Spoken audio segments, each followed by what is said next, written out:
నమస్తే. తెలంగాణ రాష్ట్రాల్లో పలు ప్రాంతాల్లో వర్షాలు కురుస్తున్నాయి. అలాగే వరద ముప్పు అయితే కనిపిస్తోంది. ప్రధానంగా మోంతా యొక్క తుఫాను ఇక్కడికైతే ప్రభావం ఎంత చూపనుంది, అలాగే వాతావరణ శాఖ ఏం చెప్పబోతుందో తెలుసుకునే ప్రయత్నం చేద్దాం. మనతో పాటు వాతావరణ శాఖ సీనియర్ అధికారి శ్రీనివాస్ గారు ఉన్నారు. సార్ నమస్కారం. సార్ నమస్కారం. సార్, నిన్న మొన్న ఇవాళ కూడా రోజు రోజుకు వాతావరణం కూడా మారిపోతుంది. ఈ మోంతా యొక్క ప్రభావం తెలంగాణపై ఉండే అవకాశం ఉందా, ఎంత ఉంది? మనకి గత 4-5 రోజులు బట్టి మనము చెప్తున్నాము, బంగాళాఖాతంలో అల్పపీడనం ఉంది, అది తర్వాత వాయుగుండంగా మారింది, తీవ్ర వాయుగుండంగా మారింది. అట్లాగే నిన్న ఉదయానికి అది తుఫాన్గా కూడా మారింది. తుఫాన్గా మారిన తర్వాత ఇప్పుడు ఏంటంటే పేర్లు పెడుతున్నాం, ఐడెంటిఫికేషన్ గురించి మళ్ళీ ఆ డేటా ఉపయోగించుకోవడానికి వీటన్నిటికీ వీలవుతుందని పేర్లు పెట్టడం జరుగుతుంది. సో అలాగే దీనికి మోంతా అని పేరు పెట్టడం జరిగింది. నిన్న ఉదయం నుంచి ఈ మోంతా తుఫాను మనకి ఉత్తర వాయువ్య దిశలో ఒక గంటకు 12 నుంచి 15 కిలోమీటర్ల వేగంతో కదులుతూ తీరం వైపు వస్తూ ఈ ఉదయానికి అది తీవ్ర తుఫాన్గా మారింది. ఈ సిస్టమ్స్ అన్నీ కూడా సముద్రంలో ఉన్నంత వరకు సముద్రం నుంచి వాటికి ఎనర్జీ వస్తుంటుంది. సో ఆ సముద్రంలో ఉన్నంతసేపు అవి తీవ్రం అవుతూ ఉంటాయి. ల్యాండ్ మీదకి ప్రవేశించిన తర్వాత గ్రాడ్యువల్గా వీకెన్ అవుతూ ఉంటాయి. సో ఇది ఇంకా నిన్నటికి తుఫాన్గా అయ్యి మనకి సముద్రంలో అప్పటికి ఇంకా 300 కిలోమీటర్ల పైన దూరంలో ఉంది. సో ఆ 300 కిలోమీటర్లు ప్రయాణించే సమయంలో ఈరోజు ఉదయానికి తీవ్ర తుఫాన్గా మారింది. తీవ్ర తుఫాన్గా మారి ఇంకా ఇది ఉత్తర వాయువ్య దిశలోనే కదులుతూ ఈరోజు సాయంత్రం మరొక 1-2 గంటల సమయంలో ఇంచుమించుగా మనకి కాకినాడకి దగ్గరలో తీరాన్ని దాటే అవకాశం ఉంది.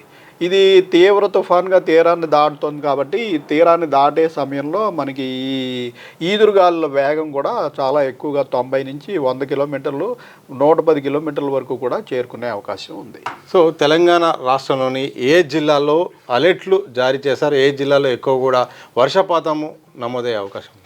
ముఖ్యంగా ఇది మనకి కోస్తా ఆంధ్ర తీరంలో తీరాన్ని దాటుతుంది కాబట్టి మెయిన్ దీని యొక్క ప్రభావం కోస్తా ఆంధ్రప్రదేశ్ మీద ఉంటుంది. తర్వాత ఆంధ్రప్రదేశ్ను దాటి తెలంగాణకు ఆనుకుని వాయువ్య దిశలో ఇది పైకి మూవ్ అవుతుంది. ఈ మూవ్ అయ్యే క్రమంలో మనకి ముఖ్యంగా మనకి తూర్పులో ఉన్న జిల్లాలు అంటే ఒక 3 జిల్లాలకి ఈరోజు మనం రెడ్ అలర్ట్ పెట్టడం జరిగింది. మనం ములుగు జిల్లా, అలాగే మహబూబాబాదు, భద్రాద్రి కొత్తగూడెం, ఈ 3 జిల్లాలకి రెడ్ అలర్ట్. ఈ 3 జిల్లాల చుట్టుపక్కల ఉన్నటువంటి మనకి వరంగల్, హనుమకొండ, ఇటువైపు ఖమ్మం జిల్లా, పైకి వెళ్తే మనకి ఇటు కరీంనగర్, పెద్దపల్లి, ఇటు మంచిర్యాల, ఈ జిల్లాలన్నిటికీ కూడా మనం ఆరెంజ్ అలర్ట్ పెట్టడం జరిగింది. రెడ్ అలర్ట్ అంటే 20 సెంటీమీటర్ల పైబడి రెయిన్ఫాల్ పడే అవకాశం ఉంటుంది. పైగా ఈదురుగాలుల వేగం కూడా గంటకి 50 నుంచి 60 కిలోమీటర్ల వేగంతో ఈదురుగాలు కూడా వీచే అవకాశం ఉంటుంది. ఆరెంజ్ అలర్ట్ అంటే 12 నుంచి 19 సెంటీమీటర్ల వరకు రెయిన్ఫాల్, 40 నుంచి 50 కిలోమీటర్ల వేగంతో ఈదురుగాలు వీచే అవకాశం ఉంది. రాష్ట్రంలోని మిగిలిన అన్ని జిల్లాల్లోనూ కూడా మనకి మోడరేట్ రెయిన్స్ 30 నుంచి 30 నుంచి 40 కిలోమీటర్ల వేగంతో ఈదురుగాలతో కూడిన వర్షాలు మనకి ఈ రాత్రి నుంచి స్టార్ట్ అయ్యి ఇంచుమించు రేపు మధ్యాహ్నం వరకు కొనసాగే అవకాశం ఉంటుంది. సార్, ప్రధానంగా ఈ యొక్క మోంతా అంటే ఏంటి, అసలు ఎందుకు ఆ పేరు పెట్టాల్సి వచ్చింది, ఆ తుఫాన్ యొక్క ఉద్దేశం ఏంటి, ఏం చెప్తారు? మనకి ఈ హిందూ మహాసముద్రంలో ఉన్నటువంటి ఈ ఏర్పడే తుఫాన్లకి ఏ కంట్రీస్కి అయితే గురవుతాయో ఒక సుమారు 9 నుంచి 12 కంట్రీస్ ఉన్నాయి ప్రస్తుతం ఇందులో మెంబర్స్గా.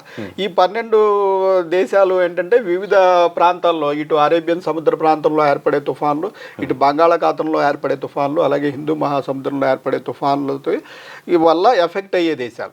ఈ ఎఫెక్ట్ అయ్యే దేశాలు అన్నీ కూడా ఈ తుఫాన్లన్నింటినీ స్టడీ చేయడానికి వీలుగా ఒక పేరు పెట్టుకుంటే, ఎందుకంటే మన దగ్గర ఉన్న తుఫానే కాకుండా ఇక్కడ ఉన్న తుఫాన్ని స్టడీ చేసినా కూడా రేపు మనకి దాని గమనాన్ని బట్టి మనం కూడా ఫ్యూచర్లో ఇది ఇవ్వగలగవచ్చు అని చెప్పేసి ఇది ఒక అసోసియేషన్ లాగా ఫామ్ అయ్యి, అయితే వీటిని పేర్లు పెట్టడానికి ప్రతి దేశాన్ని కొన్ని వారి నచ్చిన పేర్లు కొన్ని సజెస్ట్ చేయమని అడుగుతారు.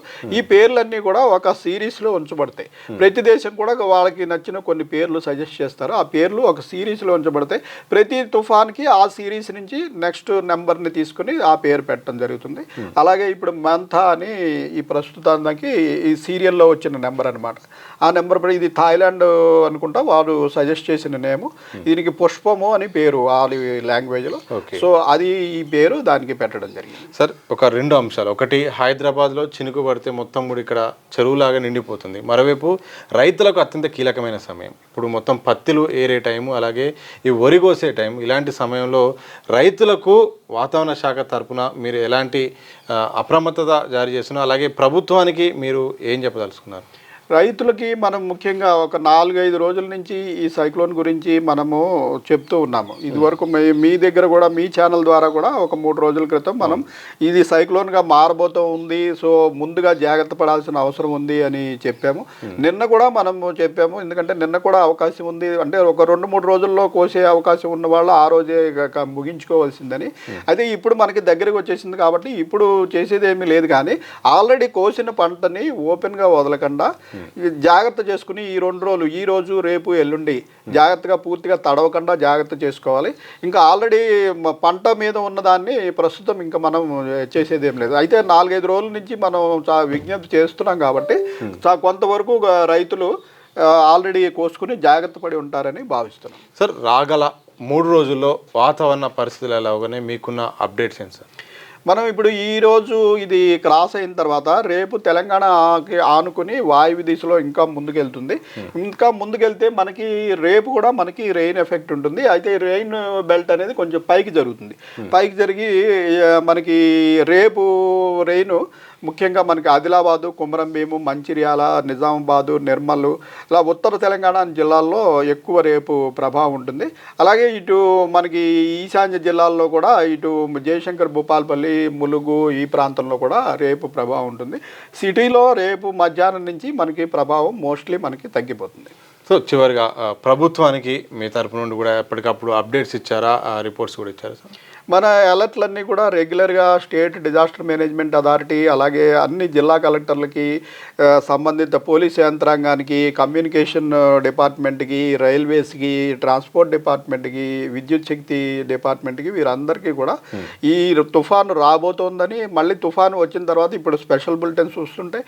ఈ స్పెషల్ బులెటిన్స్ కూడా మనం ఈ కలర్ కోడ్ తోటి, మ్యాపింగ్ తోటి క్లియర్గా అందరికీ మనం అందజేయడం జరుగుతుంది. Okay, thank you very much sir. మొత్తంగా ముందే 3 రోజుల ముందే చెప్పినట్టుగానే తెలంగాణ రాష్ట్రంలో, అలాగే ఇటు ఏపీలో కూడా ఆల్రెడీ ఇప్పుడు తుఫాను ప్రభావిత సమస్యతో కనిపిస్తున్నాయి.